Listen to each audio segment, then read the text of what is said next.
अस्सलाम वालेकुम, कैसे हैं सब? उम्मीद है सब ठीक ठाक होंगे। आज मैं आपके साथ अपना एक छोटा सा व्लॉग शेयर करूंगी। तो अभी हमने जस्ट अपने सैंडविचेस फिनिश किए हैं और कीमे वाले सैंडविच मैंने बनाए थे। आज फिर से धूप बहुत तेज़ निकली है और बहुत अच्छा मौसम हो रहा है बाहर। अम, बिल्कुल ऐसे जैसे अ, बाहर का मौसम शुरू हो गया हो, बिल्कुल ऐसा ही लगता है। दिन के टाइम अच्छा लगता है धूप में और फिर शाम को जो है वो ठंडक बढ़ जाती है। तो अब ऑलमोस्ट सर्दी तो ख़त्म ही होने वाली है, आहिस्ता आहिस्ता मौसम बदलता जा रहा है। तो अभी जी ये देखिए, ये मेरे पास ब्रेड के साइड्स बच गई हैं। इसको मैं कभी भी फेंकती नहीं हूँ, बल्कि इसके मैं ब्रेड क्रम्स बना लेती हूँ।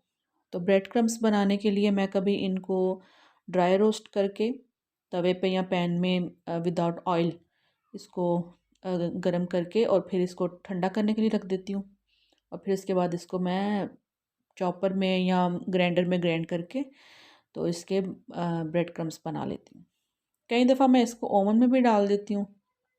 ओवन में अगर 2 से 3 मिनट लगा दें इनको, तो ये बिल्कुल रस जैसे सख्त हो जाते हैं। और उसके बाद आराम से थोड़ा सा ठंडा करके उनको पहले, उसके बाद फिर आराम से उनको चॉपर में या ग्राइंडर में ग्राइंड करके उसके ब्रेड क्रम्स बना लेती हूँ। किसी दिन बनाऊँगी तो आपके साथ ज़रूर शेयर करूँगी।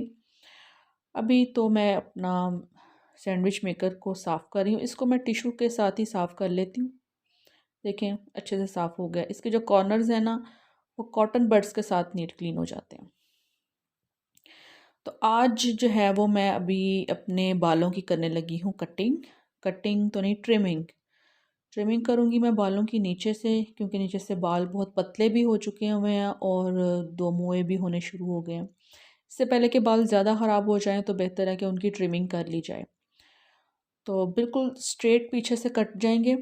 उसके लिए मैं दरमियान में से मांग निकालूंगी और पीछे से भी जो है वो बालों को उसी तरीके से हाफ़ कर दूंगी। यानी कि सामने से मांग निकालते हुए पीछे तक सेम एक ही डायरेक्शन में मांग लेके जाऊंगी, बिल्कुल सीधी। और फिर 2 पार्ट्स में डिवाइड करके अच्छे से बालों को मैं ब्रश करके इनके सारी उलझने निकाल के और फिर देखिए इस तरीके से दोनों को इकट्ठा पकड़ के और फिर से इसको मैं ब्रश कर लूँगी। जब आप ब्रश करके ऐसे आगे आते जाएंगे और देखेंगे कि आपको खुद ही महसूस होगा कि आगे किस जगह पे जाके आपने बालों की कटिंग करनी है। ये देखें, ये यहाँ तक जो है ना वो बाल बड़े रफ से हैं और पतले पतले हैं। कहीं कहीं से जो है वो ज़्यादा है और कहीं कहीं से बहुत ही कम है, बिल्कुल ही पतले से हैं। तो इनको मैं हर महीने तो नहीं, लेकिन तकरीबन 1.5-2 महीने में ज़रूर काट लेती हूँ। इससे जो है वो बाल मेरे दो मुँहे भी नहीं रहते और फिर ज़्यादा बढ़ने भी लग जाते हैं जल्दी से। बिल्कुल सीधे मैं काटूंगी, बिल्कुल स्ट्रेट। ये देखिए, ये तकरीबन 1.5 से 2 इंच तक बाल मेरे नीचे से ख़राब हो चुके हुए थे। बिल्कुल सीधे मैं इनको काट रही हूँ। इसके बाद मैं इनको वापस इसी तरीके से पकड़ूंगी और ब्रश करके सीधा कर लूँगी। और बिल्कुल अब मैं कैंची को खड़ा करके और फिर इसको इस तरीके से खड़ी कैंची को फिर चलाते हुए इनको काट लूँगी। इससे फिनिशिंग बहुत अच्छी आ जाती है। और ये देखें, जो भी कोई ख़राब बाल होते हैं सारे इससे निकल जाते हैं। इस तरह से अगर आप बाल पीछे करेंगे ना तो बाल पीछे से बिल्कुल सीधे होंगे, बिल्कुल सीधे। ये देखें, सारे पतले बाल निकल गए हैं और एक जैसे बाल जो है वो लग रहे हैं अब बिल्कुल। हर तकरीबन महीने बाद या 1.5-2 महीने बाद मैं ये कर लेती हूँ, जिससे मेरे बाल अब बहुत से जो है ना वो हेल्दी हो गए। बैक साइड से आपको सीधे नज़र नहीं आएंगे क्योंकि स्वेटर का जो है वो कलर पीछे से ब्लैक है, तो स्ट्रेट नज़र नहीं आएंगे। इसके बाद जी हमने जाना था शॉपिंग पे और अभी थोड़ी देर में हम लोग निकल जाएंगे। शॉपिंग पे जी हम आए हैं गीगा मॉल। बस यहाँ वहाँ घूमते हुए, वैसे भी बहुत सी सेलें 19 दिसंबर या कोई 18 दिसंबर इस तरीके से स्टार्ट हुई थी सेल सारी। Season end sale, winter season ख़त्म होने की सारी सेल्स जो हैं वो एंड हुई थी। तो मैंने कुछ चीज़ें ली थी। ये मैं आई हूँ आउटफिटर्स पे। आउटफिटर्स पे मैंने ये रैम्पर लिया था अपने बेटे के लिए। और यहाँ पर काफ़ी जो है ना वो अच्छी वैरायटी थी और बहुत ज़्यादा वैरायटी थी। कुछ जैकेट्स भी रह गई हुई थी बिल्कुल एक दो, और ये 2490 की थी डिस्काउंट के बाद। डिस्काउंट के बाद ये 2490 की थी, पर अच्छी थी, लेकिन ये साइज़ जो है वो छोटा था। बस ये 2-3 ही रह गई थी इसी साइज़ में, बाकी सारा स्टफ़ जो है ना वो दूसरा निकल आया हुआ था। अब ये शर्ट देखें, ये शर्ट भी बहुत अच्छी थी, लेकिन इसका जो स्टिकर था ना, ये कार्टून का जो स्टिकर बना हुआ, ये बहुत ही रफ सा था। लेकिन ये स्वेट शर्ट्स बहुत अच्छी लगती हैं पहनी हुई बच्चों को, इस तरीके से यूनिकॉर्न वाली भी। और ये वैरायटी जी आई है स्प्रिंग सीज़न के लिए, दरमियाने मौसम के लिए। बहुत ह्यूज वैरायटी है इनके पास। गीगा मॉल में जो आउटफिटर है ना, वहाँ पर एक हसन अब्दुल्ला या एस अब्दुल्ला मॉल में भी है, लेकिन वहाँ पर कुछ भी नहीं है इतना कोई हास लेने वाला। और ये देखें 1290 की ये शर्ट है, और डिस्काउंट में ये 650 या इस तरीके से मिल जाएगी आपको।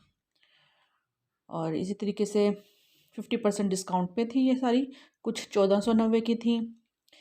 और ये टाइट्स हैं जी 390 की, और ये बेनीज वाली बहुत प्यारी थी, इनकी बैक साइड पे बनी बना हुआ था। बाकी ये भी कुछ साइजेस थे और कुछ ख़त्म हो चुके हुए थे। उसके बाद जो है हम लोग आए थे निशात लीलन पे। ये वेलवेट की गॉन है और बहुत ही प्यारा सा ज़बरदस्त सा बना हुआ था, सारी इस पर एम्ब्रॉयडरी थी। ये 7000 का था, सिक्के 17000 का था, बट ये आफ्टर डिस्काउंट नहीं था, इसकी रियल प्राइस थी।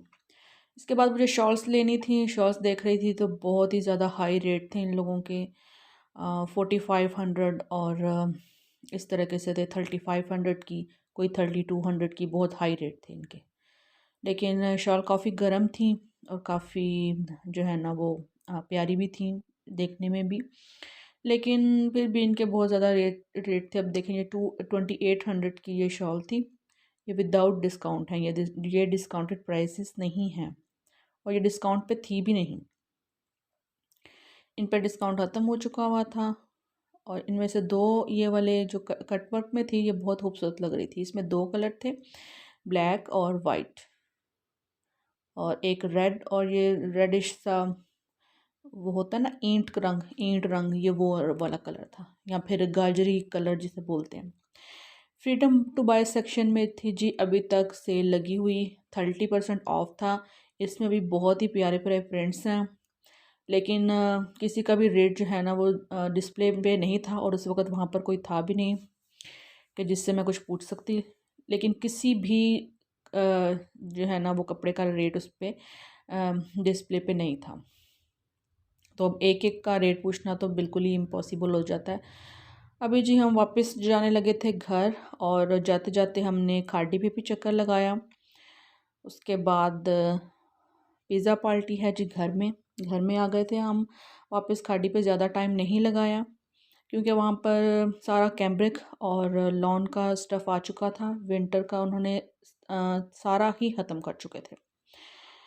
तो अब हम खाने लगे हैं पिज़्ज़ा, घर आ चुके हैं, और आप भी हमारे साथ ज्वाइन कीजिए। और मेरे चैनल को अब तक सब्सक्राइब नहीं किया तो इसे सब्सक्राइब कीजिए। वीडियो पसंद आई तो इसे लाइक कीजिएगा। शॉपिंग पे मैंने क्या लिया इंशाल्लाह अपनी नेक्स्ट वीडियो में ज़रूर बताऊंगी। तो तब तक के लिए अल्लाह हाफिज़।